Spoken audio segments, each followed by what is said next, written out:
Hello दोस्तों, नमस्कार। हमारे चैनल पर आपको हार्दिक स्वागत है। चलिए आज का वीडियो शुरुआत करते हैं और आज की इस वीडियो में हम बताने वाले हैं महाभारत के 5 बड़े धोखे। कृष्ण के अलावा कोई नहीं कर सकता ऐसा काम। चलिए वीडियो में आगे बढ़ते हैं और पूरी जानकारी आज की इस वीडियो में हम आपको बताते हैं। महाभारत के किस्से पढ़े या फिर कन्हैया के ग्वाल बाल और काले बाण की वध की कहानी, कभी न कभी मन में यह बात जरूर आती है कि भगवान श्री कृष्ण ने इनके साथ धोखा किया। लेकिन क्या आपने कभी सोचा है कि अधर्म के मार्ग पर चल रहे इन पापियों का यदि अंत न होता तो उस समय के समाज की तस्वीर कैसी होती? आने वाला समय कैसा होता? आने वाली पीढ़ियों को धर्म अधर्म को भेद कैसे पता होता और एक स्वस्थ समाज की कल्पना कैसे साकार होती है? ऐसे ही तमाम सवाल के जवाब श्रीमद् भागवत गीता में मौजूद है, जो आज के युग में भी उतने ही सार्थक है जितने सदियों पहले कहे गए थे। तो आइए श्री कृष्ण के इन 5 बड़े धोखों की कहानी विस्तार से जानते हैं, जिन्हें उनके सिवा कोई और नहीं जान सकता था। पहला, जब बार्बरिक के साथ हुआ धोखा। कथा मिलती है कि जब महाभारत का युद्ध आरंभ होने वाला था तो भीम के पुत्र और घटोत्कच के पुत्र बार्बरिक ने अपनी मां को यह वचन दिया कि जो भी कमजोर पक्ष होगा वह उनकी ओर से युद्ध में प्रतिभाग करेंगे। इसके लिए उन्होंने भोलेनाथ की आराधना की और 3 अजय बाणों को प्राप्त किया। उधर श्री कृष्ण को इस बात का पता चला तो ब्राह्मण वेश में बार्बरिक के पास पहुंचे और उनका मखौल उड़ाया कि महज 3 बाणों के उधार पर वह महाभारत जैसे युद्ध कैसे जीत सकते हैं। तब बार्बरिक ने उन्हें अपने बाणों के बारे में बताया। इस पर श्री कृष्ण ने कहा कि यदि उनके बाण अजय है तो वह पीपल के पत्तों में छेद करके दिखाएं। बार्बरिक ने बाण चलाया और सभी पत्तों में छेद हो गए, लेकिन एक पत्ता जो श्री कृष्ण के पीछे था वह बाकी रह गया था, तो बाण उनके चरणों के चक्कर काटने लगा। श्री कृष्ण ने बार्बरिक से दान में मांगा उसका सिर। इसके बाद श्री कृष्ण ने बार्बरिक से दान में उसका सिर मांग लिया। इस दान को सुनते ही वह समझ गया कि जो सामने है वह ब्राह्मण नहीं हो सकते। बार्बरिक ने उनसे पूछा और वह उनसे कहा कि आप कौन हैं? श्री कृष्ण ने उन्हें सब सच बताकर अपने विराट रूप के दर्शन कराए। इसके बाद बार्बरिक ने अपने सिर का दान तो कर दिया, लेकिन महाभारत युद्ध देखने की इच्छा जाहिर की। इस पर कृष्ण ने बार्बरिक की महाभारत युद्ध को देखने की इच्छा पूर्ति के लिए उस पर अमृत का छिड़काव करके एक पहाड़ी पर उसका सिर रख दिया ताकि वह पूरा महाभारत का युद्ध देख सके। यह घटना जिस जगह पर हुई वह वर्तमान में हरियाणा के हिसार जिले में है। कर्ण की वध की ऐसी कथा। महाभारत के अनुसार जब कर्ण और अर्जुन का युद्ध चल रहा था तब संग्राम में कर्ण ने अपने बाणों से शत्रु पक्ष के बहुत से वीरों का संहार कर डाला। 17वें दिन से पहले तक कर्ण का युद्ध अर्जुन के अतिरिक्त सभी पांडवों से हुआ। उसने महाबली भीम सहित पांडवों को एक एक करके परास्त कर दिया, लेकिन माता कुंती को दिए वचन अनुसार उसने किसी भी पांडव की हत्या नहीं की। 17वें दिन युद्ध में जब कर्ण और अर्जुन आमने सामने थे, युद्ध में कर्ण द्वारा अर्जुन का सिर धड़ से अलग करने के लिए नागास्त्र का प्रयोग किया गया, लेकिन श्री कृष्ण द्वारा सही समय पर रथ को भूमि में थोड़ा सा धंसा लिया गया। अर्जुन बच गया। इसके नागास्त्र अर्जुन के सिर के ठीक ऊपर से उसके मुकुट को छेदते हुए निकल गया। नागास्त्र पर उपस्थित अश्वसेन नाग ने कर्ण से निवेदन किया कि वह उस अस्त्र का दोबारा प्रयोग करे ताकि इस बार वह अर्जुन के शरीर को भेदता हुआ निकल जाए, लेकिन कर्ण ने माता कुंती को दिए वचन का पालन करते हुए उस अस्त्र का पुनः प्रयोग से इनकार कर दिया। इसके बाद युद्ध चल ही रहा था कि कर्ण के रथ का एक पहिया धरती में धंस गया। वह अपने दैवीय अस्त्रों का प्रयोग भी करने में असमर्थ रहा। जैसे ही उसके गुरु परशुराम का श्राप था तब कर्ण और रथ के पहियों को निकालने के लिए नीचे उतरा और अर्जुन से निवेदन किया कि वह युद्ध के नियमों का पालन करते हुए कुछ देर के लिए उस पर बाण चलाना बंद कर दे। तब श्री कृष्ण अर्जुन से कहते हैं कि कर्ण को कोई अधिकार नहीं है कि वह अब युद्ध नियमों और अधर्म की बात करे, जबकि स्वयं उसने भी अभिमन्यु के वध के समय किसी भी युद्ध नियम और अधर्म का पालन नहीं किया था। उन्होंने अर्जुन से कहा कि अभी कर्ण असहाय है, इसलिए इसका वध करे। तब अर्जुन ने एक दैवीय अस्त्र का प्रयोग करते हुए कर्ण का सिर धड़ से अलग कर दिया। जयद्रथ वध में श्री कृष्ण की माया। सूर्यास्त्र से पहले जयद्रथ को मारने की अर्जुन की प्रतिज्ञा सुनकर जयद्रथ कांपने लगा। तब द्रोणाचार्य ने उसे आश्वासन दिया कि वे ऐसा व्यू बनाएंगे कि अर्जुन उसे देख ही नहीं पाएगा। वे स्वयं अर्जुन से लड़ते रहेंगे तथा व्यू के द्वार पर भी स्वयं ही रहेंगे।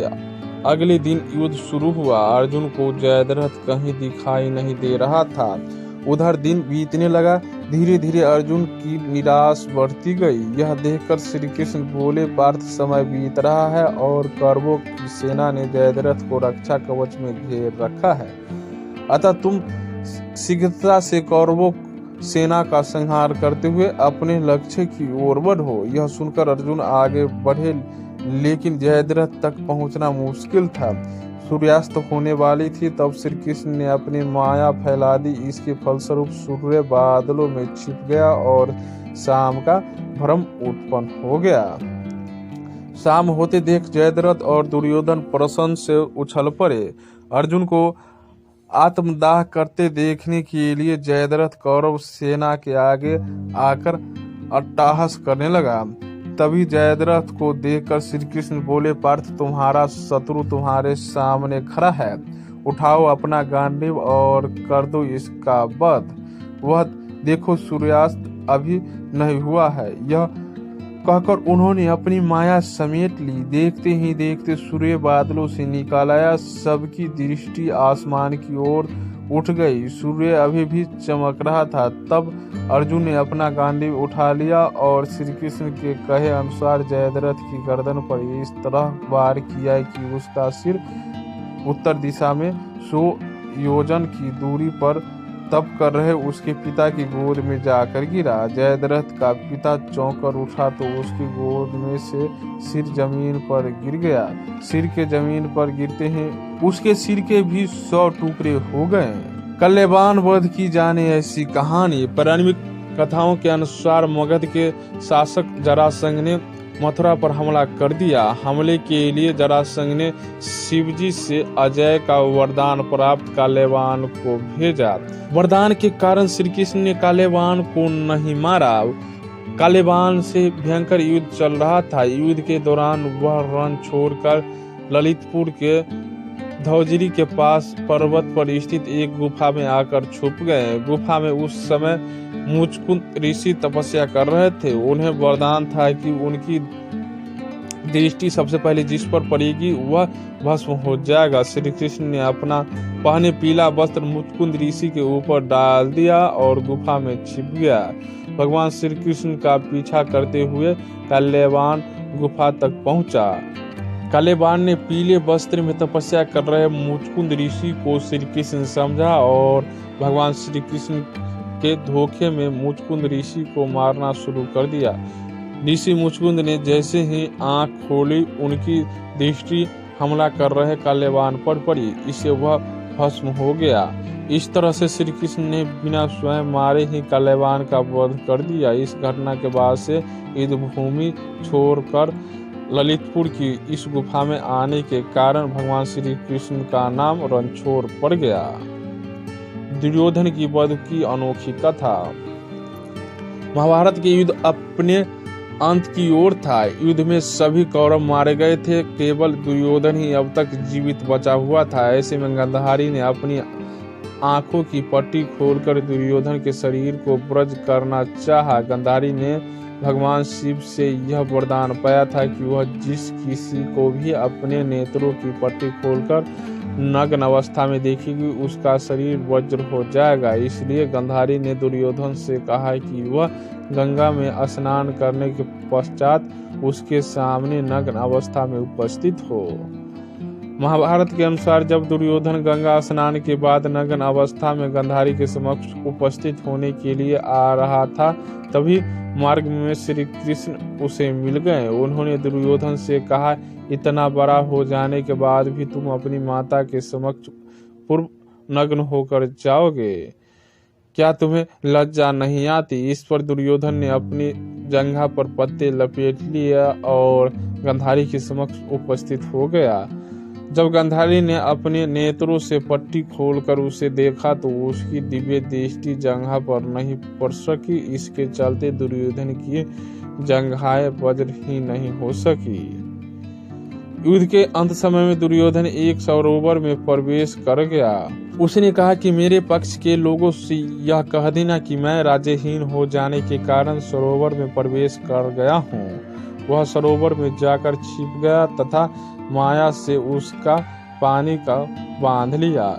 तभी कृपाचार्य अश्वत्थामा तथा कृतवर्मा दुर्योधन को ढूंढते हुए उस ओर जा निकले और दुर्योधन को पांडव से युद्ध करने का आदेश देने लगे। उनका कहना था कि इस प्रकार जल में छिपना कायरता है। तभी पांडव भी वहां पहुंचे और उन्होंने देखा कि सरोवर का जल माया से संतभित और उसके अंदर दुर्योधन भी पूर्ण सुरक्षित है।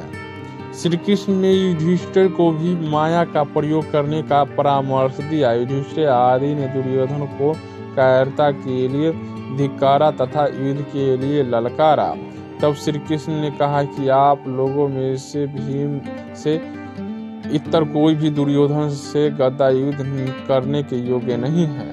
तभी दोनों का द्वंद्व युद्ध आरंभ हुआ और भीम के देखने पर श्री कृष्ण ने अपनी बाईं जांघ को ठोका। भीम संकेत समझ गए और उन्हें पैतरा बदलते हुए दुर्योधन की जांघें गदा के प्रहार से तोड़ डाली।